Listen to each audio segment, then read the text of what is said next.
Hi friends, నేను వట్టి చేపల కర్రీ అయితే చేయాలనుకుంటున్నాను. అందుకని వట్టి చేపలు ఇంకా పైనుంచి 2 డబ్బాల నుంచి తీసేసాను. చూసారా, వాటికి మొత్తం తలకాయలు మొత్తం తోకలన్నీ నీట్గా తీసేసి రెడీ చేసి పెట్టుకున్నాను అనమాట. నా వట్టి చేపల కూర అంటే చాలా ఇష్టం అండి. అందుకనేసి వట్టి చేపలు వంకాయ కూర. చూసారా, ఆనియన్స్ కట్ చేసుకున్నాను. ఒక లావుది తీసుకొని ఆనియన్ కట్ చేసుకుంటున్నాను.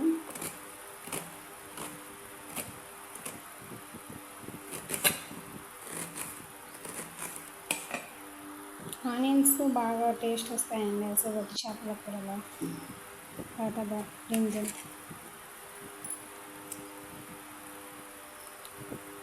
నేనైతే 2 వేసుకుంటున్నాను. ఇది మా తోటలో కాసినాయి, అందుకని తోటలో 2 ఉంటే ఇంకా 2 వేసేసుకుంటున్నాను.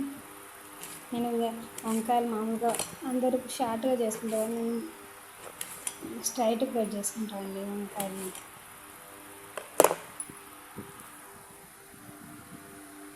ఉప్పు నీళ్ళలో వేసుకోవాలండి వంకాయలు, అప్పుడు వంకాయ నల్లబడకుండా ఉంటుంది. అందుకని ఉప్పు నీళ్ళలో వేసుకోవాలి. తర్వాత టమాటాలు కట్ చేసుకొని వీటిని మిక్సీకి వేసేసుకుంటాము. అప్పుడు గ్రేవీ బాగా వస్తుందండి. చూసారా, వాటికి పైన తొడిమే తీసేసి శుభ్రంగా కట్ చేసేసుకున్నాము.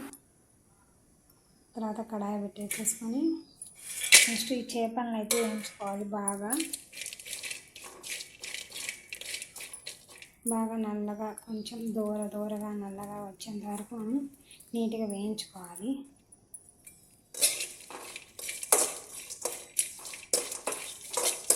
చూసారా, దూరంగా ఒకటొకటి జాయింట్ కాకుండా, జాయింట్ వస్తే కింద మారుతుంది, పైన మారదు. అందుకని జాయింట్ లేకుండా నీట్గా ఇలా బాగా నీట్గా వేయించుకోవాలి. బాగా ఇదంతా ఏగితే అంత బాగా ఉంటుంది టేస్ట్గా కూర. తర్వాత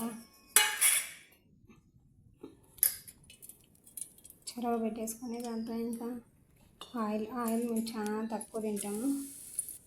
దాంతో కరివేపాకు, జీలకర్ర, ఆవాలు అన్నీ వేసుకోవాలండి.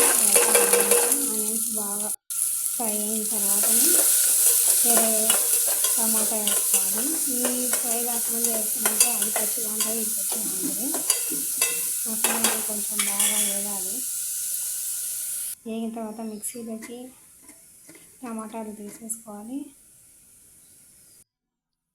ఇంకా టమాటాలు, వంకాయలు, అవన్నీ పసుపు, కారం, ఉప్పు మొత్తం వేసేసుకొని కలపెట్టుకోవాలండి బాగా.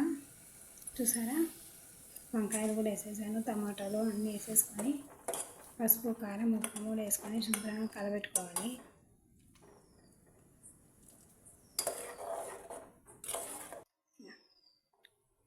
ఫస్ట్ ఈ ఉడికిన తర్వాతనే చేప ముక్కలు వేసుకోవాలి, లేకపోతే అవి మెత్తగా అయిపోతే ఇవి ఉడకకుండా ఉంటాయి. అందుకని ఇవి కొంచెం ఉడికిన తర్వాత ఆ తర్వాత వచ్చేసి చేపలు వేసుకోవాలి.